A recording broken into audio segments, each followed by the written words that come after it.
Bonsoir chers téléspectateurs, merci de nous rester fidèles pour être informés à la une de l'actualité. 6e journée mondiale de lutte contre l'hépatite.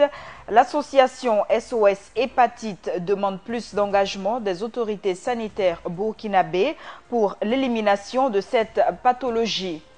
Mesures contre les inondations. Des commerçants anarchiquement installés sur les caniveaux ont été déguerpis sur l'avenue Oumarou Kanazoué. La 11e édition du Forum national de la recherche scientifique et des innovations technologiques est prévue en novembre. Les acteurs se concertent pour la réussite de l'activité. Et nous débutons avec le cinquième sommet sur le traité d'amitié et de coopération entre la Côte d'Ivoire et le Burkina Faso. Le président du Faso, Roch-Marc Christian Kaboré, est arrivé cet après-midi aux environs de 15h30 à l'aéroport de Yamoussoukro. Il a été accueilli par le président ivoirien Alassane Ouattara et les deux premiers ministres des deux pays. Une forte communauté burkinabé et ivoirienne était aussi présente pour l'accueillir. Et à présent, je vous invite à suivre un extrait des premiers mots des présidents Ouattara et Kaboré. Je voudrais d'abord remercier le président Alassane Ouattara, son gouvernement, le peuple ivoirien pour l'accueil qui nous a été réservé déjà à notre arrivée ici à Yamoussoukro. Nous allons venir à la rencontre du cadre, je dirais simplement que vous nous devancez. Laissez d'abord tenir la réunion demain et on vous fera le compte rendu de ce que nous aurons retenu et des financements qu'on aura recherchés. La question de défense et de sécurité pour lutter contre le terrorisme. Mais vous savez que déjà cette question est une question déjà qui a été prise en compte par nos deux pays et même élargie au Sénégal, au Mali également, puisque nous avons tenu 2 réunions de concertation. Et nous sommes maintenant, même si avant on était un peu dubitatif suite aux attentats qui ont été perpétrés dans nos deux pays, nous sommes convaincus de la nécessité de mutualiser et nos renseignements et nos moyens de combat contre le terrorisme. Et je crois qu'il y a du bon travail qui est déjà engagé dans ce sens entre les différents ministres de l'Intérieur de la sous-région que nous devons continuer à appuyer et à encourager. Je vous remercie, Monsieur le Président, d'effectuer cette visite à Yamoussoukro dans le cadre du traité d'amitié et de coopération entre le Burkina Faso et la République de Côte d'Ivoire. Les liens entre les deux pays sont bien connus, c'est des liens étroits, des liens de tout genre, des peuples, de la géographie, des cultures. Et c'est un moment important pour la Côte d'Ivoire comme pour le Burkina. Vous savez, quand la coopération s'accélère, c'est surtout dans l'intérêt des peuples. Et le président Kaboré, en effectuant cette visite, nous permettra de reprendre tous les dossiers en cours, certains que vous avez mentionnés d'ailleurs. Et comme il le dit, nous aurons l'occasion de passer en revue tous ces dossiers dès demain et nous pourrons vous faire un point complet. Mais en attendant, je voudrais saluer M. le Président, lui dire combien nous sommes heureux de l'accueillir à Yamoussoukro, la capitale de notre pays, la terre natale du premier président, du président Félix Houphouët-Boigny, et dire que très tôt, le président Houphouët avait cru au renforcement de la coopération bilatérale, notamment avec le Burkina. Et c'est maintenant une réalité. Et je veux dire que nous faisons tout pour que cette coopération s'accélère au cours des mois et des années à venir. Nous sommes confiants et nous avons confiance dans l'intérêt de nos peuples et aussi notre amitié de longue date.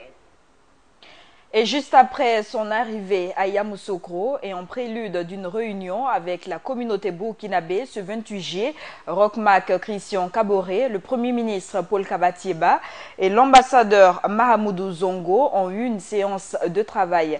L'ambassadeur leur a exposé les préoccupations de la diaspora burkinabé. Retour à Ouagadougou, où 7 mois après la tenue de la COP21 à Paris, les préparatifs de la COP22 à Marrakech sont en cours.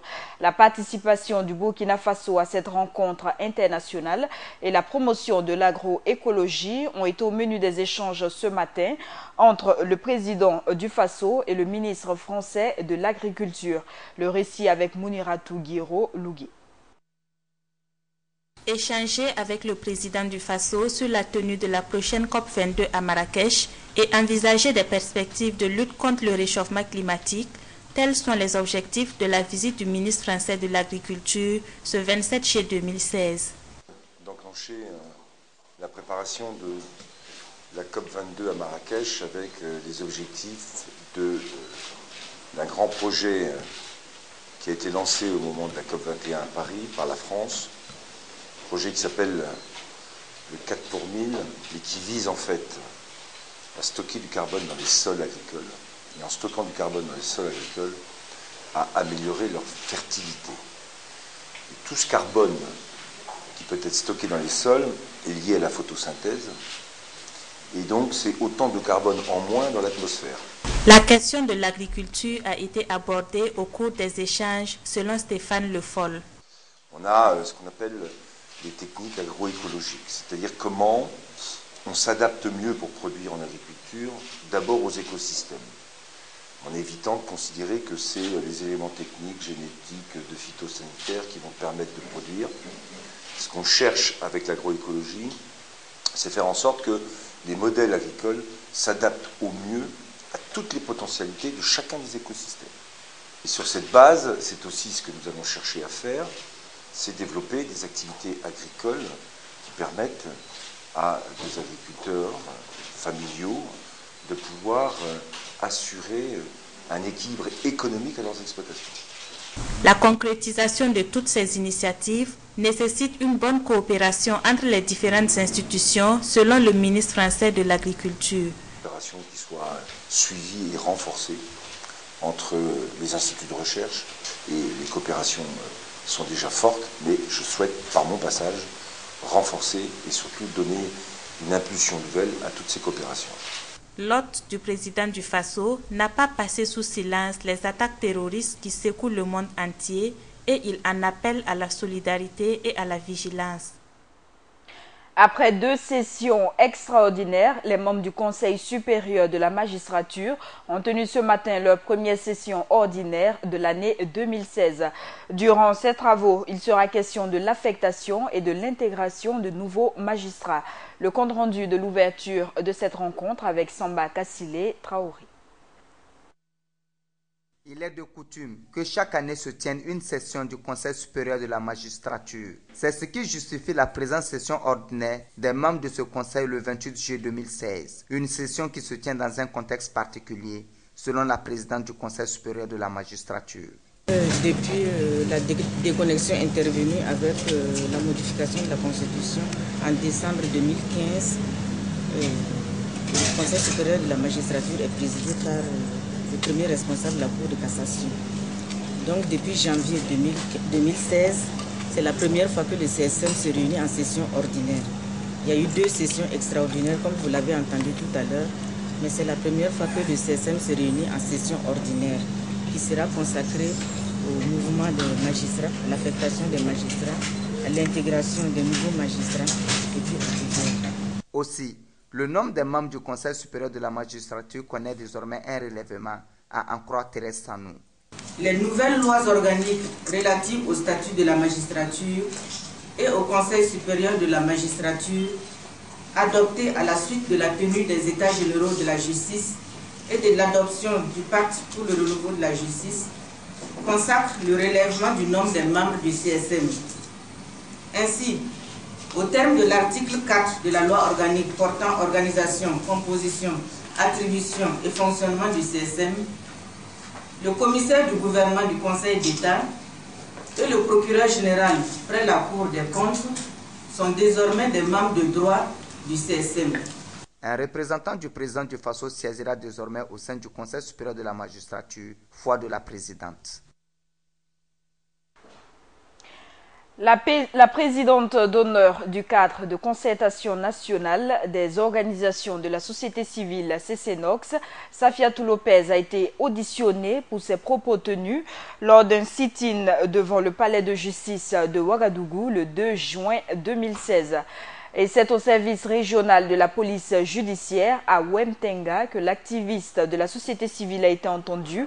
Safiatou Lopez a bénéficié du soutien des membres de son organisation et d'autres organisations qui se sont mobilisées. Plus de détails avec Lassane Ouetraougou. Il est 11h quand nous sommes devant le service régional de la police judiciaire SRBJ. Bon timing pour voir l'arrivée du soutien de Safiatou Lopez Zongo. La raison de cet attroupement, la convocation de la présidente de la PDC et présidente d'honneur du CCNOX pour répondre des propos jugés incendiaires lors du sit-in du CCNOX devant le tribunal de grande instance de Ouagadougou le 2 juin dernier. L'ambiance est un peu surchauffée. Une trentaine de minutes plus tard, Safiatou Lopez se présente accompagné par les hurrahs de ses soutiens. On entend l'hymne national.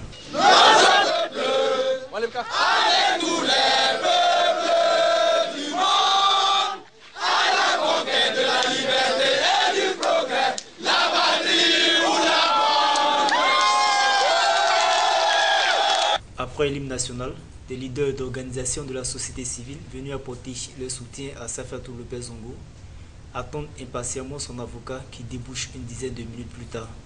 Maître Ambroise Farama, puisque c'est de lui qu'il s'agit, s'introduit dans la cour avec sa cliente. Plus d'1h30 d'audition et les esprits commencent à se surchauffer.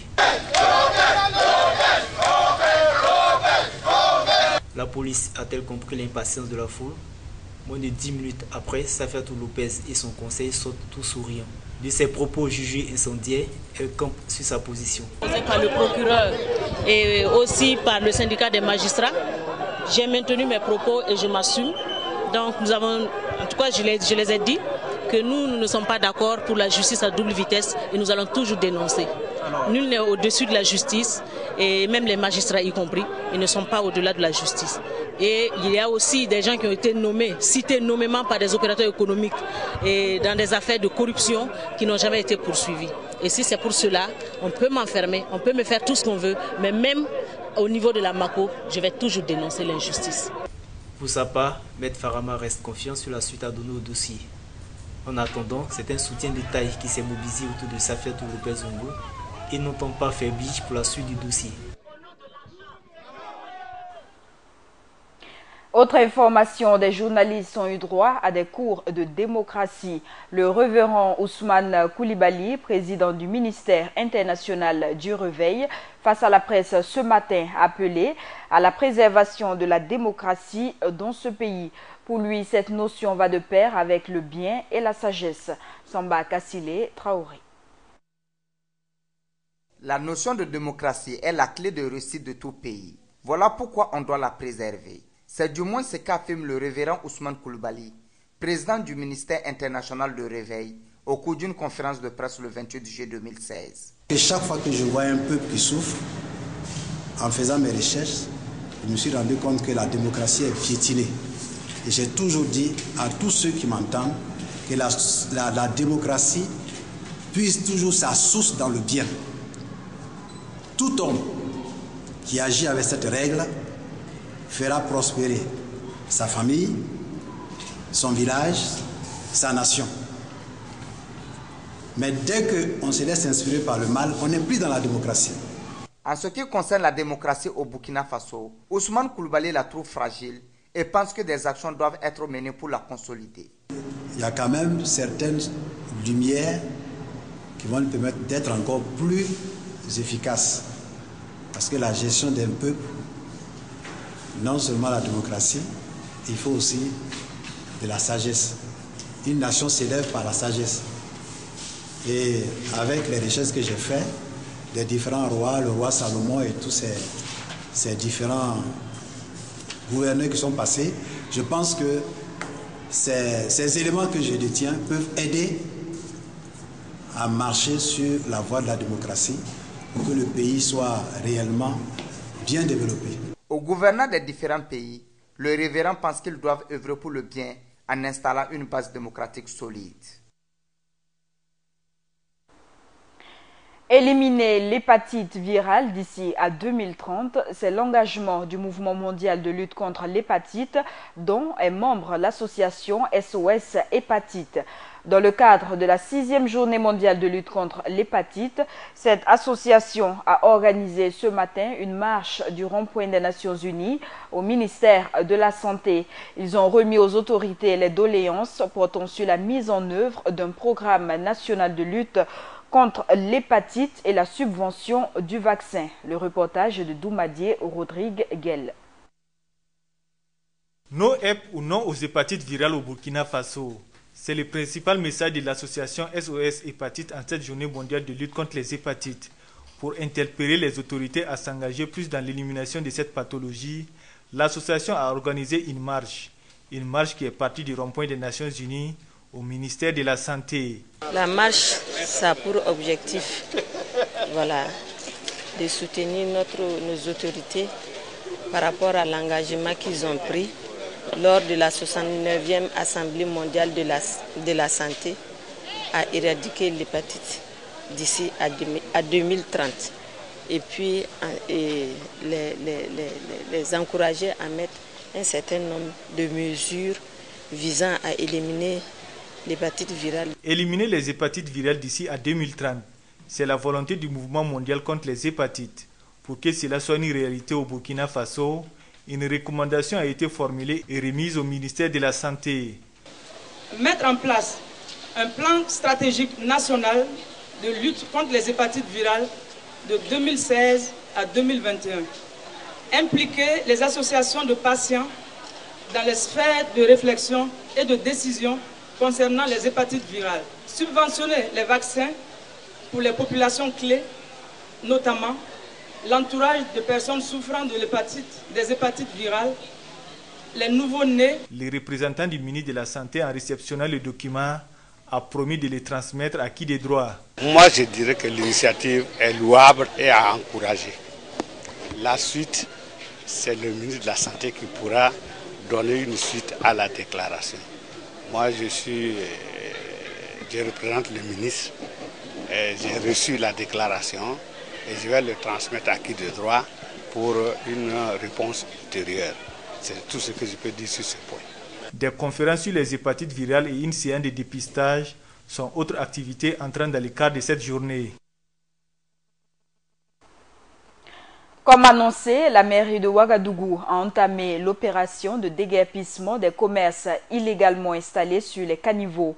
Sur l'avenue Oumarou Kanazoué ce matin, les agents de la municipalité ont été confrontés au courroux des commerçants. Ces derniers soutiennent n'avoir pas été informés à l'avance. Qu'à cela ne tienne, force est restée à la loi. Mahmad Sangaré, reportage.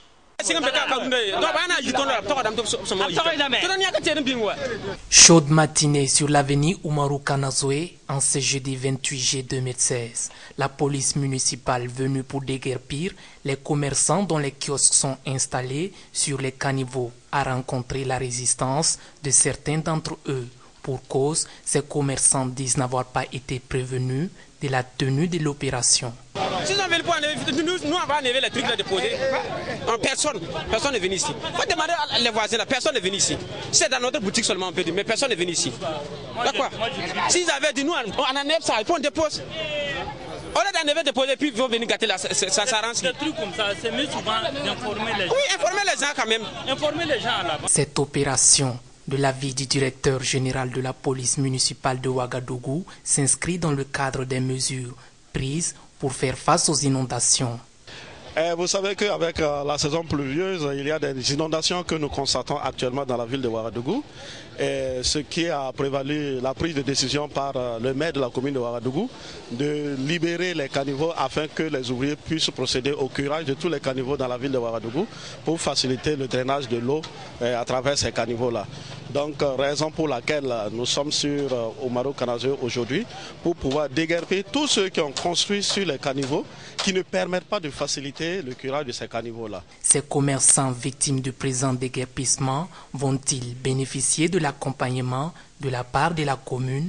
Mais tous ceux qui ont construit n'ont pas d'autorisation et je pense que l'investissement qu'ils ont eu à faire, ça a leur risque et péril. Nous ne pensons pas qu'ils l'ont fait en suivant les règles de l'art et qu'il y a risque de dédommagement. Non, ils n'ont pas d'autorisation. Donc nous ne pensons pas qu'il y ait des mesures d'accompagnement à cet effet-là. Cette opération de déguerpissement ne va pas s'arrêter uniquement à l'avenue Umaru Kanazoe. Les autres avenues de la capitale, où les commerçants occupent anarchiquement les abords des caniveaux, seront également visitées dans les jours à venir. La place et le rôle de la science dans l'adaptation et la résilience au changement climatique. C'est autour de cette thématique que se tiendra la 11e édition du Forum national de la recherche scientifique et des innovations technologiques. L'activité se tiendra du 19 au 26 novembre 2016 à Ouagadougou. Un atelier d'information au profit des participants a eu lieu ce matin. Plus de détails avec Micheline Guigma.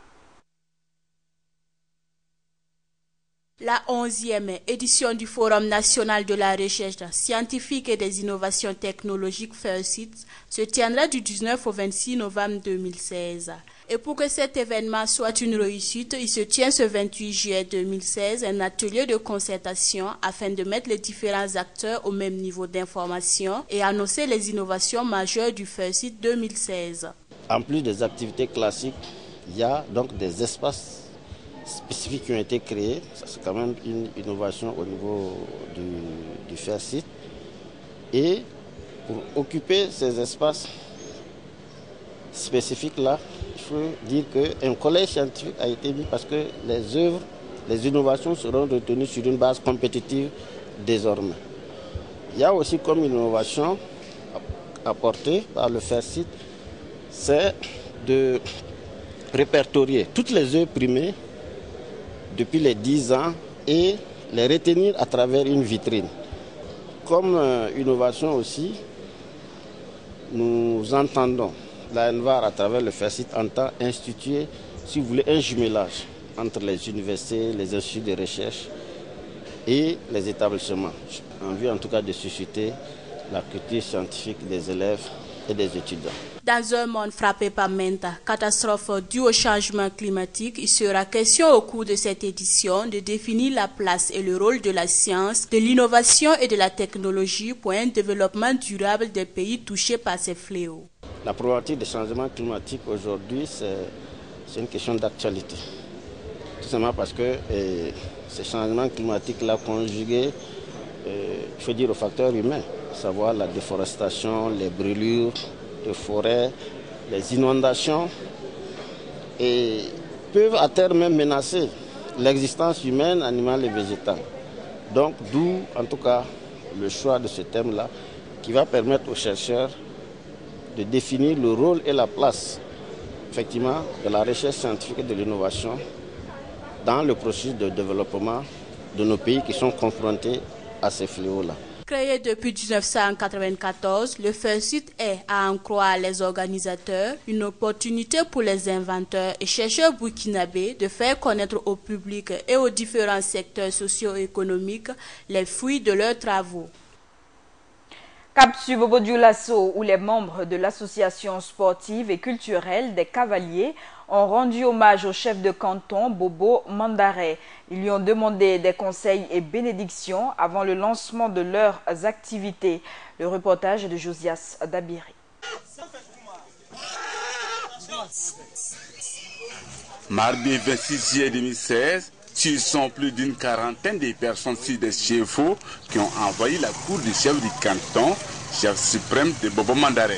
Eux, ce sont les cavaliers de Bobo réunis autour de leur association dénommée Association sportive et culturelle des cavaliers de Bobo qui ont bien voulu rendre une visite de courtoisie aux notabilités coutumières. On a envisagé quand même commencer les activités de cheval.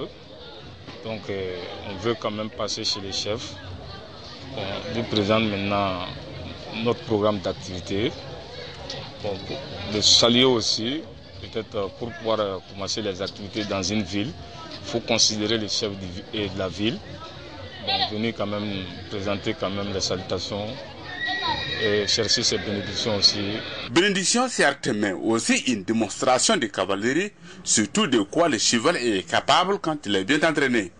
Et les exemples ne manquent pas, en témoignent ces gestes.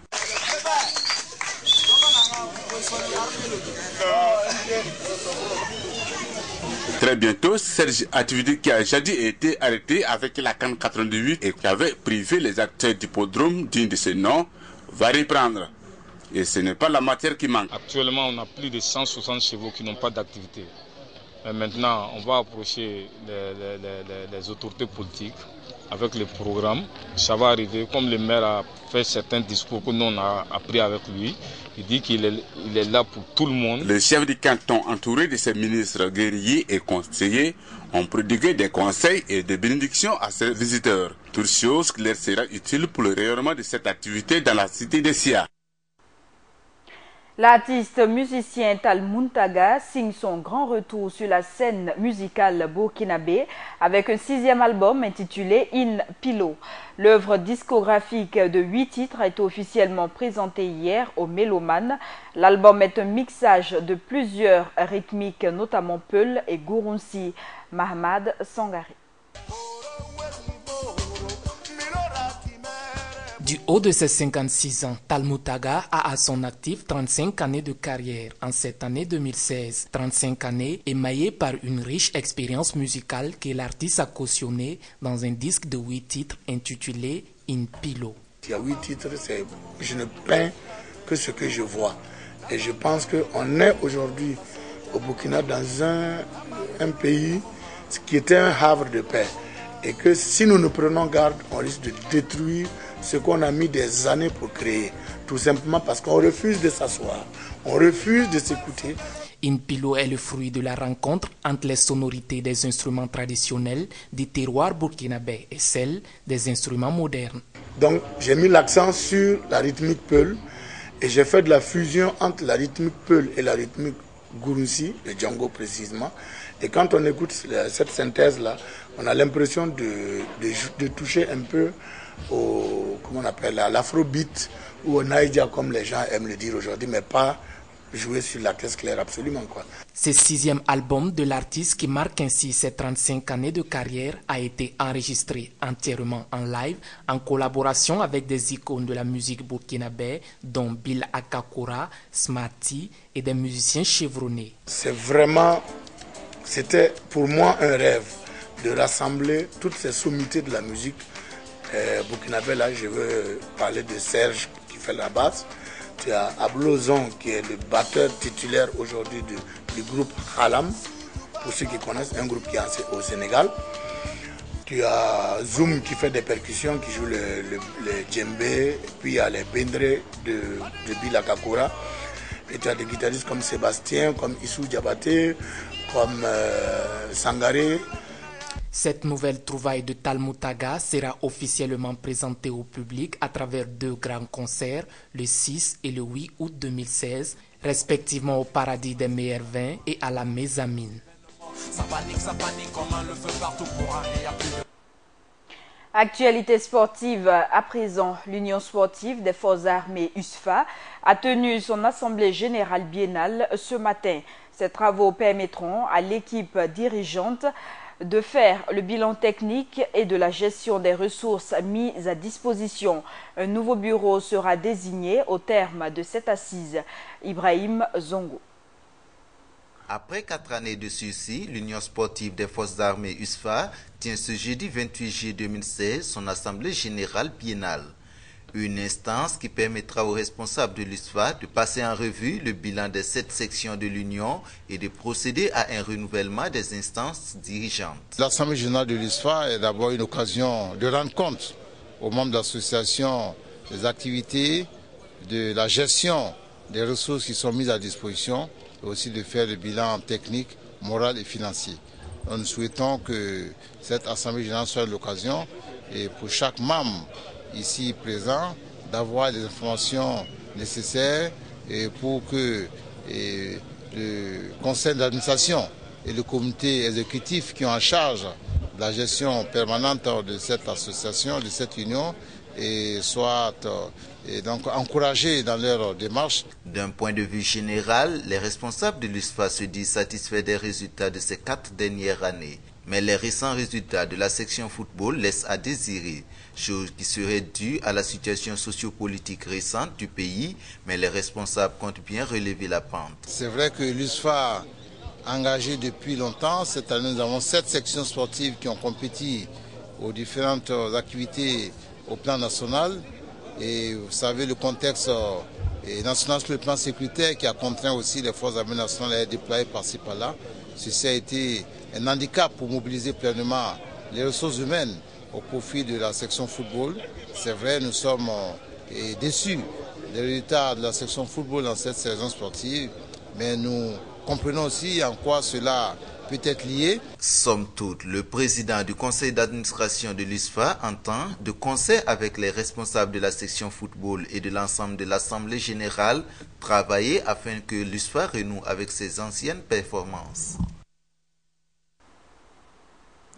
La force multinationale mixte a lancé depuis plusieurs semaines une vaste offensive sur les terroristes de Boko Haram retranchés sur les rives du lac Tchad.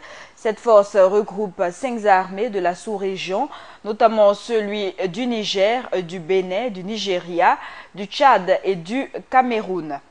Présidentielle aux États-Unis, le président sortant Barack Obama s'est exprimé aujourd'hui à Philadelphie à la veille de la clôture de la Convention démocrate.